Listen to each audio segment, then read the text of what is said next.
في الفيديو ده انت هتعرف ازاي ممكن تعلي مستواك من A، سواء انت بقى كنت A1 او A2 او ايا يكن، وتطلع للبي في 3 شهور بس. طبعا بعد ما انا راجعت مجموعه من المصادر كده وبعض الابلكيشنز والويب سايتس والكلام ده، قدرت اجمع لك 3 مصادر هتقدر لو انت مشيت على الخطه اللي احنا هنعملها في الفيديو ديت بالظبط. طبعا احنا كده كده هنجرب اكيد كل حاجه في الفيديو دوت. لو انت مشيت على الخطه ديت تقدر انت تعلي مستواك من A ل B في 3 شهور بس لو مشيت على الخطه دي. طبعا قبل ما نبدا الفيديو في كام حاجه لازم تعملها كده انت عارفها اكيد. اول حاجه طبعا انت يبقى معاك ورقه وقلم، تاني حاجه ان انت تعمل لايك وسبسكرايب، وطبعا تشوف الفيديو للاخر وبعد كده تسيب لي كومنت ايه رايك في الخطه بعد الفيديو. ولو انت طبعا بتحب الفيديو جيمز تقدر تشوف اللينك اللي هسيبه لك في الديسكربشن بتاع التويتش. بنعمل لايف كل يوم الساعه 1 الصبح بتوقيت دبي، تقدر ان انت تدخل وتتفرج على الجيمز وتسالني اي حاجه عندك عادي مفيش مشكله. اوكي، طبعا في البدايه اول حاجه بنعملها في اي بلان ان انت لازم تحدد مستواك. كنت انا كلمتك في الفيديو اللي فات عن ازاي تحدد مستواك وايه افضل ابلكيشن او افضل موقع تقدر تستخدمه عشان تحدد مستواك من عليه، وكنت شرحت الويب سايت بتاع EF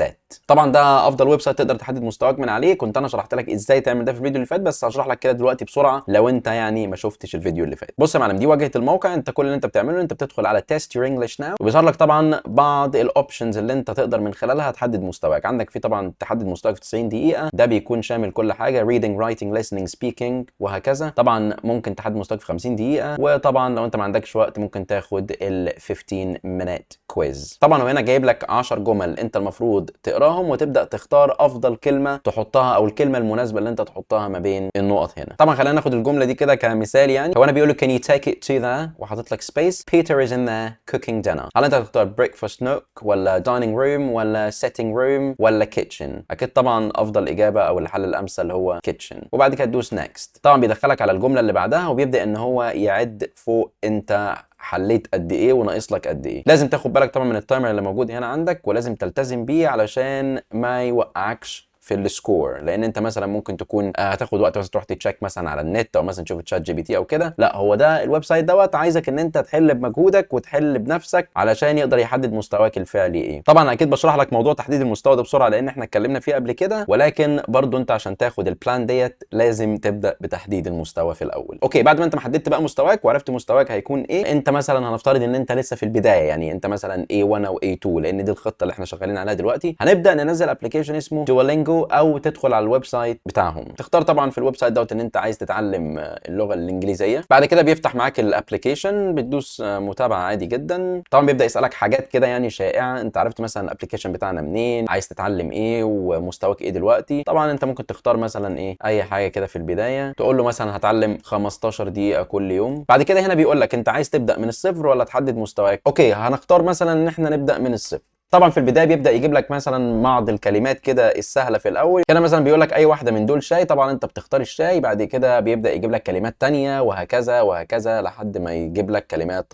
اصعب. طبعا انت دوالينجو لو استمريت فيه او مثلا مشيت فيه كتير هتبدا تتعلم منه حاجات كتير جدا، خصوصا لو انت مستواك مبتدئ. كل اللي انت محتاج تعمله 10 15 دقيقه كل يوم تعلم لك فيها كام كلمه جديده، كام جمله جديده، يجيب لك حاجات تقراها، حاجات تحلها، ما اعرفش ايه. ده هيبدا يرفع من مستواك سنه سنه بسيط. واعتقد كمان هيساعدك في الجرامر بس قدام شويه، يعني لما مثلا يتاكد ان انت عارف مجموعه كويسه من الكلمات بيبدا يساعدك في الجرامر شويه. الويب سايت الثاني وده انا بفضله جدا جدا لانه بصراحه حلو وفيه حاجات كتير، هو BBC Learning English. وطبعا كنا اتكلمنا عنه قبل كده وازاي تستخدمه، بس هشرح لك تقدر تعمل ده ازاي. بص يا معلم، في BBC Learning English انت عندك كذا اوبشن وكذا حاجه. عندك مثلا ممكن تتعلم جرامر، ممكن تتعلم vocabulary، ممكن تتعلم pronunciation، وطبعا كل الحاجات دي فري. لو كمان نزلت تحت شويه هقول لك اختار مستواك، سواء انت مستواك easy ولا medium ولا hard. يعني انت فيما معناه يعني يبدا يتعامل معاك على المستوى السهل ولا المتوسط ولا الصعب. خلينا مثلا نختار الميديوم. بعد ما بتختار الميديوم بيبدا يجيب لك كورسز على حسب مستواك. هنا مثلا بيقول لك medium courses for learners with intermediate or upper intermediate levels. فانت طبعا بقى بتختار. عندك هنا مثلا ممكن تتعلم التنسز الازمنه، ممكن تتعلم phrasal verbs، ممكن تتعلم prepositions، ممكن تتعلم حاجات كتير لو انت في الميديوم. طب لو انا عايز اعلي معدل الكلمات عندي بتطلع فوق دوس على vocabulary، وبعد كده تروح للفوكابلري هوم. بيبدا يجيب لك مواضيع ومواقف بتقرا عنها وحاجات انت بتشوفها بيطلع لك منها الكلمات الجديده. هنا زي ما انت شايف كده في بعض المواقف هنا، ممكن مثلا في الاوفيس، ممكن مثلا baby equipment، ممكن في الكيتشن، ممكن animals. تعالى مثلا نختار animals. ده فيديو طبعا انت بتتفرج عليه وبيبدا يستخدم فيه كلمات